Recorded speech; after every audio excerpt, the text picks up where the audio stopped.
Saatnya kami ajak Anda berbincang kali ini dengan wartawan senior dan juga analis komunikasi politik dan militer dari Universitas Nasional, Bapak Slamet Ginting. Assalamualaikum warahmatullahi wabarakatuh. Pemirsa, jumpa lagi dengan saya Slamet Ginting. Kali ini saya akan membahas soal peralihan kekuasaan dari mulai Presiden Soekarno hingga menjelang pelantikan Presiden terpilih Prabowo Subianto. Sangat disayangkan, peralihan kekuasaan di Indonesia semuanya berjalan tidak mulus. Dari Presiden Soekarno kepada Presiden Soeharto didahului dari peristiwa berdarah Gerakan 30 September 1965.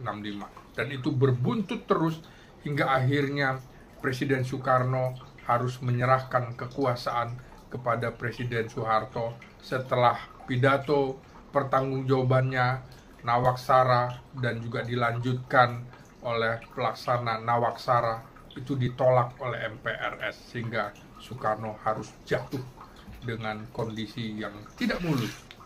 Begitu juga era Presiden Soeharto yang berkuasa sekitar 30-32 tahun harus berakhir dengan naas juga. Presiden Soeharto harus menyerahkan kekuasaan kepada Presiden B.J. Habibie yang sebelumnya menjadi wakil presiden. Setelah demo besar-besaran pada sekitar bulan Mei pertengahan hingga akhirnya pada 20 Oktober Presiden Soeharto mengundurkan diri. Kemudian Presiden Habibie juga menghadapi hal yang hampir sama.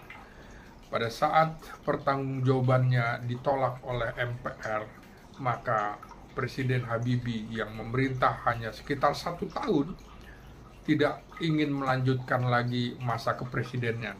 Padahal masa kepresidenan B.J. Habibie itu semestinya dari tahun 1998 hingga 2003 karena Presiden Soeharto mengundurkan diri pada 1998. Nah, Presiden Habibie kemudian digantikan oleh Presiden Abdurrahman Wahid yang terpilih melalui voting di MPR mengalahkan Megawati Soekarno Putri.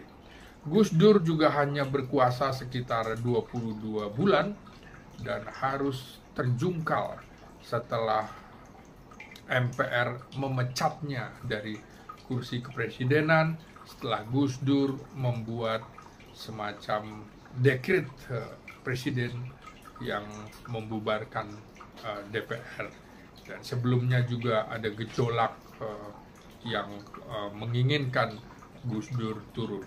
Gus Dur tentu saja digantikan oleh Megawati Soekarno Putri.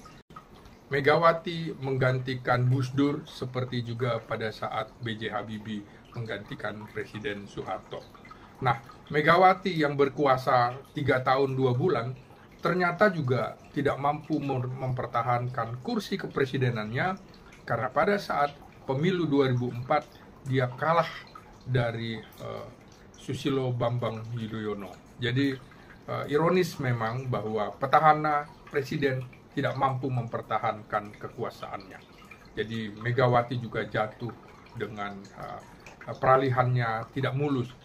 Kemudian Susilo Bambang Yudhoyono yang berkuasa sejak 2004 sampai 2014 juga turunnya tidak mulus karena digantikan oleh Presiden Jokowi yang memenangkan pemilu presiden pada 2014. SBY tidak mulus karena partainya mengalami cobaan yang begitu dahsyat.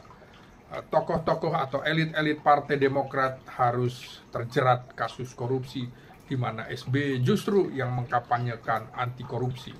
Figur-figur inilah yang kemudian membuat jatuhnya Partai Demokrat, suaranya terjerembab. Nah, kali ini Presiden Jokowi yang akan menyerahkan kekuasaan kepada Presiden Prabowo Subianto pada 20 Oktober mendatang juga tidak mulus karena di akhir masa kepresidenan Jokowi ini isu tentang anak-anaknya ini juga menjadi cobaan yang luar biasa dalam sejarah demokrasi Indonesia.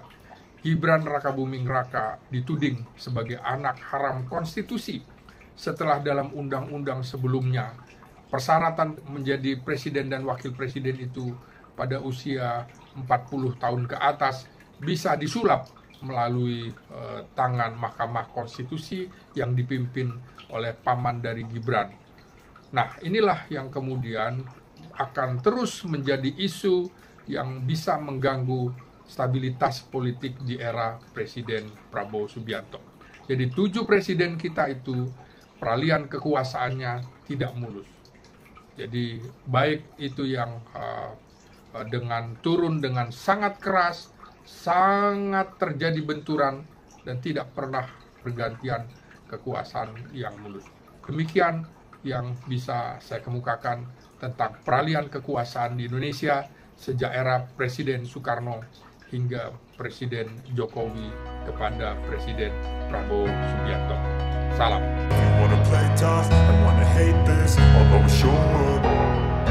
I don't ever slow up, no I don't take shit, I got no